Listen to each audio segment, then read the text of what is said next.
खिड़की के पास खड़ी चेतना सोच रही थी, भाई दूज आने वाली है, पर इस बार ना तो माँ ने फ़ोन करके भैया के आने की बात कही और ना ही मुझे आने को बोला। ऐसा कैसे हो सकता है? हे भगवान, सब ठीक हो सब कुछ। अपनी सास से बोली, माँ जी, मुझे बहुत डर लग रहा है, पता नहीं क्या हो गया, मुझे कैसे भूल गए इस बार। सास ने इजाज़त देते हुए कहा, कोई बात नहीं बेटा, तुम एक बार खुद जाकर देख आओ।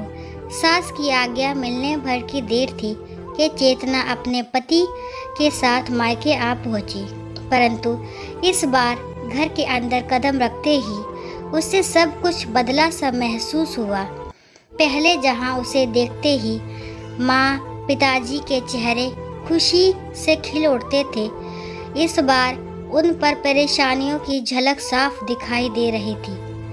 पहले भाभी उसे देखते ही दौड़ी चली आती और प्यार से गले लगा लेती थी, पर इस बार दूर से ही एक हल्की सी मुस्कान दे डाली। भैया भी ज़्यादा खुश नहीं दिखे। चेतना ने जैसे तैसे एक रात बिताई, परंतु अगले दिन जैसे ही उसके पति उसे मायके छोड़ वापस गए, उसने अपनी माँ से बात की। तब उन्होंने बताया, इस बार कारोबार में भैया को नुकसान हो गया, इसलिए काम बिल्कुल बंद हो गया है। ऊपर से और समस्याएं, बस इसी वजह से तेरे भैया को तेरे घर भी ना भेज सकी।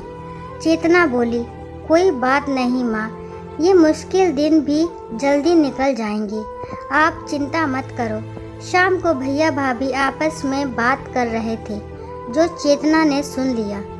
भैया बोल रहे थे, पहले ही घर चलाना इतना मुश्किल हो रहा था, ऊपर से बेटे के कॉलेज की फीस, परसों भाई दूज है, चेतना को भी कुछ देना पड़ेगा।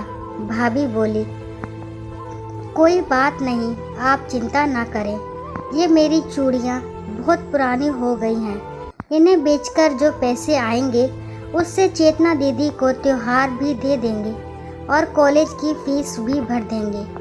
चेतना को ये सब सुनकर बहुत बुरा लगा। भैया भाभी ये क्या बातें कर रहे हैं? क्या मैं यहाँ उनको तंग करके कुछ लेने के लिए ही आती हूँ? वह अपने कमरे में आ गई। तभी उसे याद आया कि शादी से कुछ समय पहले जब वह नौकरी करती थी तो उसने बड़े शौक से अपनी पहली तनख्वाह लाकर पापा को दी थी। तब पापा ने कहा था, ये पैसे अपने पास ही रख ले बेटा, मुश्किल वक्त में काम आएंगे। इसके बाद वह हर महीने अपनी सारी तनख्वाह बैंक में जमा करवाती रही। शादी के बाद जब भी मायके आई तो माँ ने उसे पैसे निकलवाने को कहा, पर चेतना हर बार कह देती कि अभी मुझे ज़रूरत नहीं, पर आज उन पैसों की उसके परिवार को ज़रूरत है। वह अगले दिन ही सुबह भतीजे को साथ लेकर बैंक गई और सारे पैसे निकलवाकर पहले भतीजे की कॉलेज की फ़ीस जमा की और फिर घर का ज़रूरी सामान खरीदकर घर वापस आ गई। अगले दिन जब भैया का टीका किया तो भैया ने भरी आंखों से उसके हाथ 100 का नोट रखा। चेतना मना करने लगी तो भैया बोले, ये तो शगुन है पगली, मना मत करना। चेतना बोली, भैया बेटियां मायके शगुन के नाम पर कुछ लेने नहीं, बल्कि अपने माँ बाप की अच्छी सेहत की कामना करने, भैया भाभी को माँ बाप की सेवा करते देख ढेरों दुआएं देने और बड़े होते भतीजे भतीजियों की नज़र उतारने आती हैं। जितनी बार मायके की दहलीज पार करती हैं, ईश्वर से उस दहलीज की सलामती की दुआएं मांगती हैं। जब मुझे देख माँ पापा के चेहरे पर रौनक आ जाती है, भाभी दौड़कर गले लगाती है, आप लाड़ लड़ाते हो, मुझे मेरा शगुन मिल जाता है।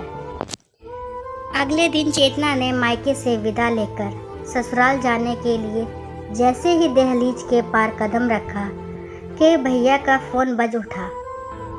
उन्हें अपने व्यापार के लिए बहुत बड़ा ऑर्डर मिला था।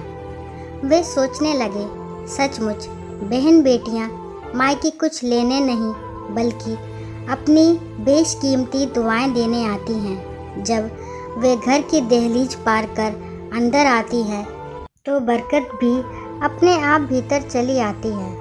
हर बहन बेटी के दिल की तमन्ना होती है कि उसका मायका हमेशा खुशहाल रहे और तरक्की करे। मायके की खुशहाली देख उसके अंदर एक अलग ही ताकत भर जाती है, जिससे उसके अपने जीवन में पेश आने वाली मुश्किलों का वो डटकर सामना कर पाती है। भैया की आंखों से खुशी के आंसू बहने लगे। उम्मीद करती हूँ ये कहानी आपको पसंद आई होगी और अपने विचारों को हमारे कमेंट बॉक्स में ज़रूर बताएं कि भाई बहन की ये अनोखी स्टोरी आपको कैसी लगी। और मेरे चैनल को लाइक, शेयर और सब्सक्राइब करना तो बिल्कुल भी ना भूलें। और कहानी को लास्ट तक सुनने के लिए थैंक यू।